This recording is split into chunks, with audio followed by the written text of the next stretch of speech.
درود بر ایران.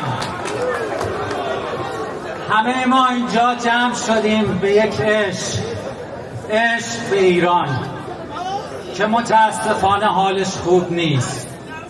فقر و فلاکت و بی‌آبی، بی هوایی کم بود که خامنه‌ای و سپاه جنگ هم بر این کشور تحمیل کرد. اما این پایان داستان نیست.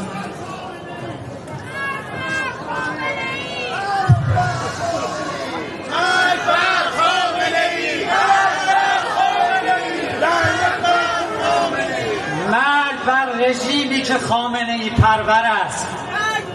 مرگ خامنه‌ای کافی نیست.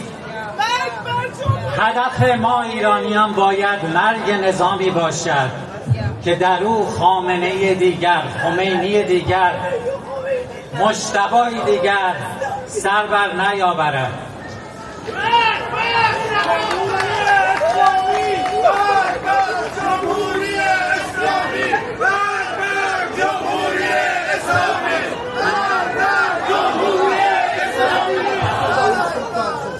هر مرگ زندگی دیگری است و ما اینجا جمع شدیم تا امید نجات ایران را زنده نگه داریم.